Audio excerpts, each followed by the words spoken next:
Hello friends, welcome back to my channel study classes.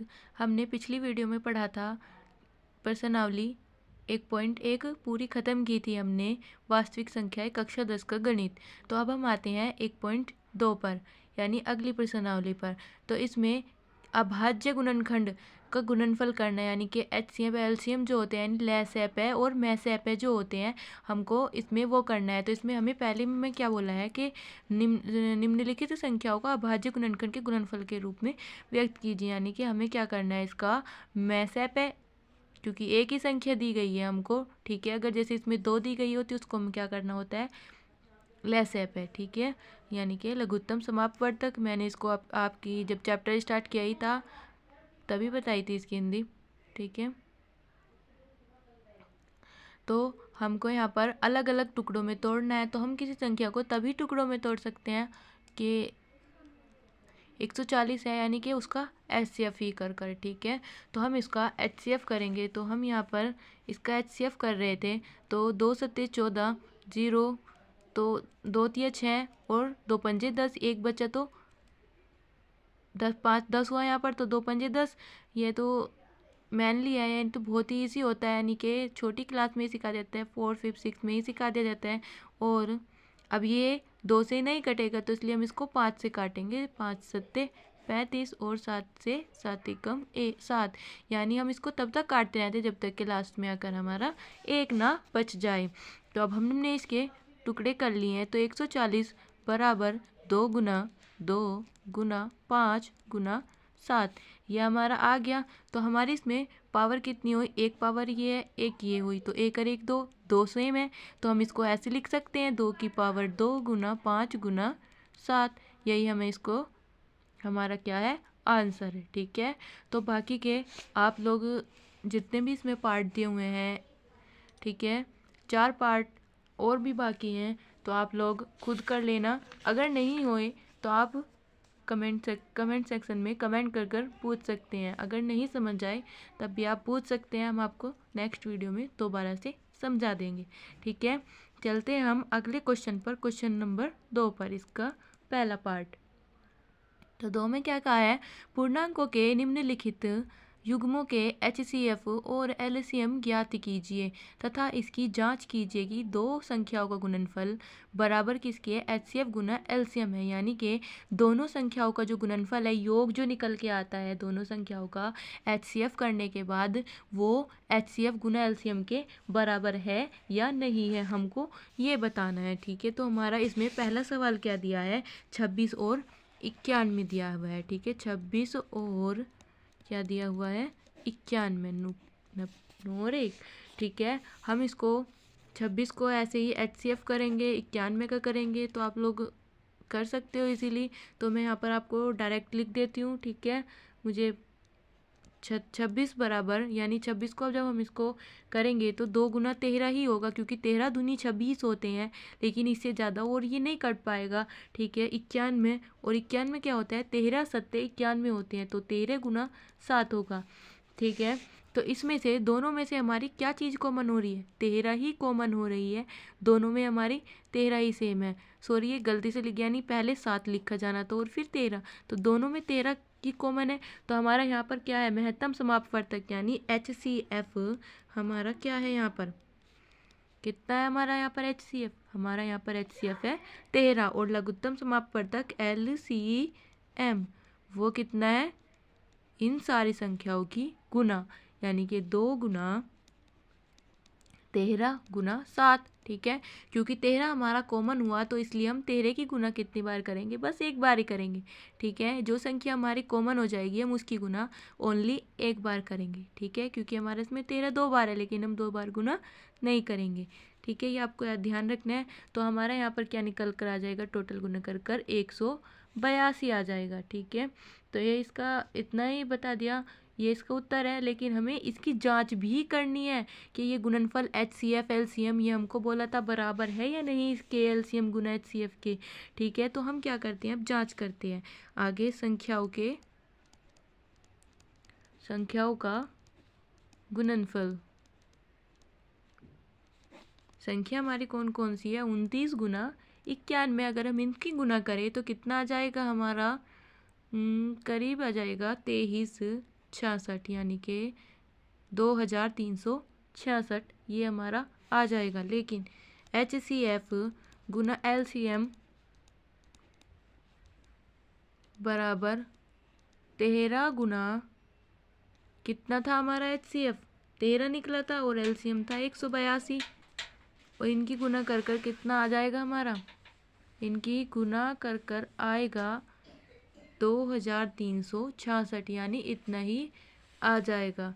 ठीक है, तो बाकी के सभी क्वेश्चंस आप ऐसे ही कर सकते हो। ये वाला भी 510 और 92 और 336 और 54, इसको भी आप कर सकते हो। अगर नहीं हुए तो आप कमेंट सेक्शन में कमेंट कर कर पूछ सकते हो, या अगर आपको समझ नहीं आया तब भी आप पूछ सकते हो। ठीक है, हम आपको दोबारा समझा देंगे। अभाज्य गुणनखंड, अगला क्वेश्चन है, अभाज्य गुणनखंड विधि द्वारा निम्नलिखित पूर्णांकों के HCF और LCM ज्ञात कीजिए। यहाँ पर क्या क्या है, अभाज्य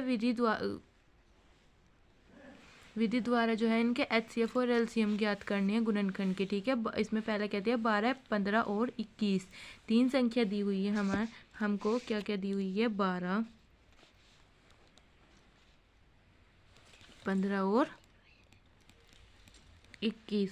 ठीक है, इनकी हमें HCF और LCM बतानी है। तो 12 का इसी तरीके से निकाल लेंगे और 21 का भी और 15 का भी। ठीक है, तो आप लोग निकाल सकते हो, तो मुझको तो मैं डायरेक्ट लिख रही हूँ। ठीक है, तो 12 बराबर 2 गुना 3।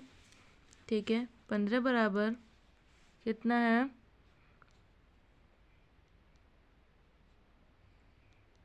5 गुना 3, और 21 बराबर कितना है, 7 गुना 3।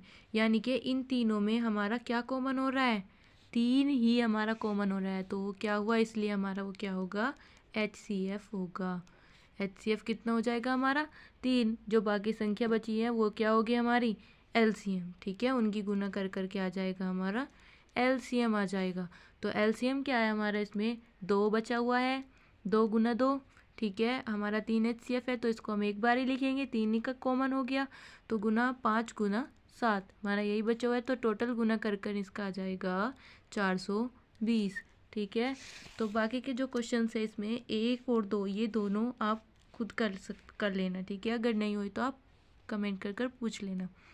HCF 306 657 बराबर 9 दिया है और LCM कितना दिया हमें ज्ञात करना है, 306 और 657 ज्ञात कीजिए। यानी कि HCF तो हमको 9 दिया है इसका, लेकिन हमको इसका क्या बताना है, LCM बताना है। ठीक है, तो करते हैं। ये कौन सा क्वेश्चन है हमारा, क्वेश्चन नंबर 4 है। ठीक है, तो इसमें HCF कितना है, 306 657 यही दिया था हमें, बराबर कितना दिया था, 9। तो HCF गुना LCM ये हमको निकालना है अगले में, ये बोला था, यानी संख्याओं का गुणनफल, यानी जितनी भी संख्या आती है टोटल का गुणनफल करते तो है हम, उसी को तहत क्या बोलते हैं, LCM बोलते हैं। तो हमारे यहाँ पर HCF कितना है, 9 गुना LCM कितना है ही नहीं, तो उसको हम ऐसे ही लिख देंगे। और हमारी टोटल संख्या कितनी दी है, 306 और 657। ठीक है, तो फिर अब क्या करेंगे, ये 9 यहाँ पर गुना में इधर ले जाए तो इसको ये भाग में, यानी हमारा LCM निकल जाएगा। ठीक है, 306 बट्टे ये संख्या गुणनफल है, इनके गुना है। ठीक है, तो गुना 657 बट्टे 9। ठीक है, तो इसको सोल्व कर आ जाएगा 34 गुना 657, यानी कि इससे इसको काटेंगे तो ये 34 बार कट जाएगा। ठीक है, तो इनकी गुना कर आया 34 गुना 657 की गुना कर कितना आया हमारे पास, आता है 22,338। ठीक है, ये इसका आंसर है। अगला क्वेश्चन है हमारा, जांच कीजिए कि क्या किसी प्राकृत संख्या n के लिए संख्या 6 अंक 0 6 की पावर n है, 6 की पावर n अंक 0 पर समाप्त हो जाती है। यो हमको क्या करना है, ज्ञात करना है, ठीक है, जांच करनी है, यानी कि इसकी हमको प्राकृत संख्या n हो जाती है क्या, नहीं, 6 की पावर n हो जाती है। तो 6 को हम क्या कर सकते हैं, क्वेश्चन 5वां है हमारा ये, 6 को क्या कर सकते हैं हम, 6 बराबर 2 गुना 3 लिख सकते हैं, यानी कि इसको 2 पावर में तोड़ सकते हैं। जैसे जब उसने हमें क्या कहा है, 6 की पावर n है, तो 2 की पावर n गुना 3 की पावर n भी लिख सकते हैं हम इसको, जब हमने इसको तोड़ा है। या हम इसको टोटली लिख ले, 2 गुना 3 की पावर n, ऐसे लिख लें, ठीक है। तो अब क्या करते हैं, इसलिए 6 का कोई गुणनखंड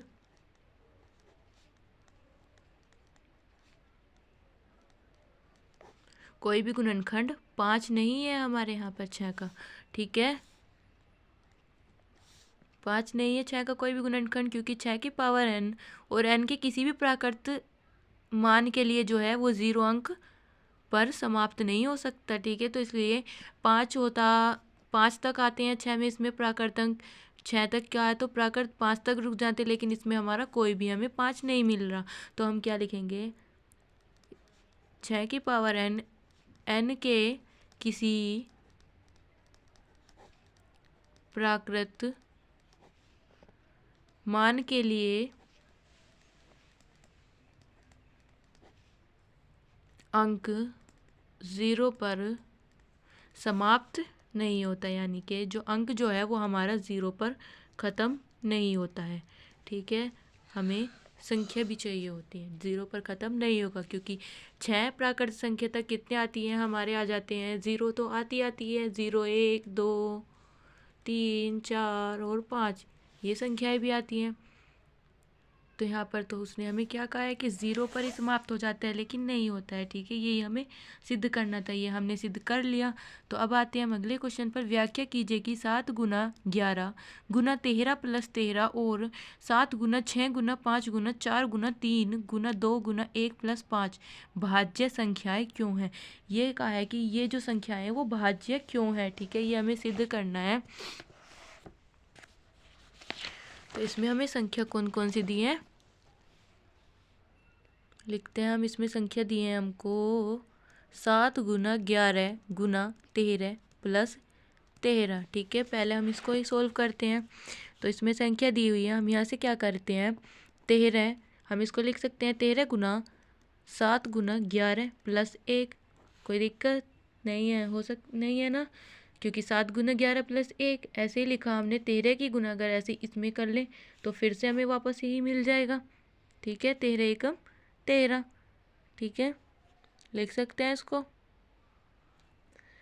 तो बराबर 13 गुना 11 सत्ते 77 प्लस 1, तो यहाँ पर कितना हुआ, गुना 78 हुआ।